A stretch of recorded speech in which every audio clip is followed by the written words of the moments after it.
People are mad at The Devil Wears Prada 2 because it's accurate. This isn't about the script. It's not a movie review. I'm going to explain, like we're on FaceTime, about the dramatic change in the fashion and media industry so that we all understand. So 2006, when the original Devil Wears Prada movie came out, was the apex, basically, of glossy magazine revenue. It's what was the end of what we kind of refer to as the Concord and Caviar era, because there were limitless budgets, there were private cars, there were private planes to take all these fashion editors. There's an incredible documentary called The September Issue. It's one of the only times Anna Wintour has ever let film crews inside Vogue to interview her team, and watch this process happen. Of the September issue, which was historically the biggest, most important issue of Vogue, hundreds of pages. It's been cut back just like everything in the magazine industry. But in that movie, you see like $150,000 photo shoot just get scrapped. That's not happening anymore. Budgets have been slashed. There aren't even budgets for $150,000 photo shoots, really. So certainly not budgets to just scrap one and throw it away.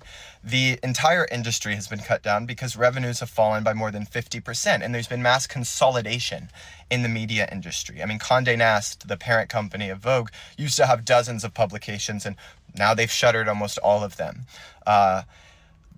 Conversely, the luxury fashion industry has exploded.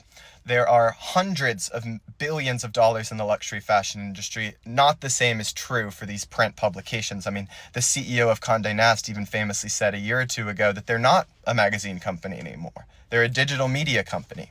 And so consolidation in the magazine industry and the print industry has weakened their power. Consolidation has also occurred dramatically in the fashion industry. That's given them more power. Think about the fact that LVMH, which is this big luxury fashion conglomerate with brands like Dior and Louis Vuitton, that consolidation makes them more powerful. If you anger one house of that fashion brand, you're angering all of them. And that's how they make money. That's their revenue. Really, another dramatic shift is that Vogue is no longer setting the trends. They're really reporting on the trends. And it used to be that, Anna Wintour and the team at Vogue could set these trends. Now I feel like they're more reactive because trends are being set online, like influencers or who are influencing people to buy things. But where Anna Wintour was smart and where she has retained her power is with celebrity.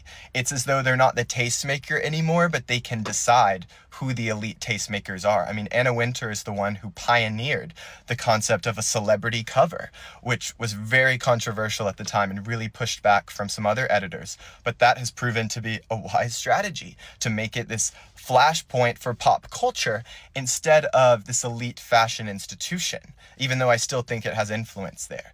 Also, the Met Gala. It used to be this quiet, subdued affair to raise money for the Costume Institute at the Met. Now it's a giant celebrity event where the people that go are the ones that we later interpret as fashion icons. That's where the power still is. It's the ability to decide who the people are who we select our taste from, less than the ability to set the taste itself. And that's because fashion trends move so quickly in the online digital era. The power dynamic has also shifted because as revenues have fallen dramatically in the magazine and print industries and just media in general, they have surged in the luxury fashion market. It's odd. We have this U-shaped curve of growth where fast fashion and brands like Shein and Zara keep expanding. The middle ground has just been utterly gutted. Think like J. Crew and Banana Republic, which have faced immense struggles. And then the luxury fashion industry has just skyrocketed. Hundreds of billions of dollars, huge markups that only continue to increase. I mean, think about how whatever you purchase from a luxury fashion house is thousands and thousands of percent marked up from what it was. They're making immense amounts of profit. It's a hugely profitable industry. And this is all to say that the anger at this movie really seems to stem more from the fact that these systems have so dramatically changed. And we don't like to, people watch that original Devil Wears Prada movie, and I think a lot of people are like, wow, enamored by this power and this glamour that has, it's just been chipped away at. It's, the things you look up to in your youth whenever the curtain gets pulled back and things change. That's a painful reality. And simultaneously as all of this has happened, and I think where the movie's accurate is that Tech is everywhere. Tech money is everywhere. It's a huge part of the new movie. It's a huge part of the Met Gala this year, because who are the sponsors, or who are the co-hosts? Well, they're Jeff Bezos, the founder of Amazon, and his wife, Lauren Sanchez. I mean, the power dynamics and the who gets to be a tastemaker has so dramatically changed and shifted. And that's really what this is about. And if you want to understand this industry and how things have changed, you've got to understand how someone like Miranda Priestley, who's from the movie, or Anna Wintour, has to be adept to these changing dynamics. The power that was once present in that office, the editor of Vogue, has been diminished, and it just looks different.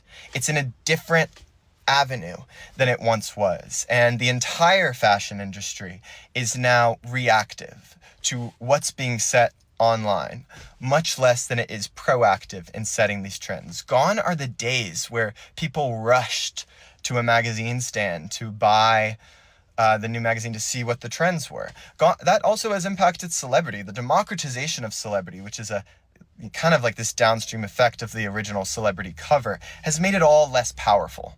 Like, a celebrity doesn't have the influence that they once were because there are so many celebrities. There are influencers with millions of followers that you will never hear about.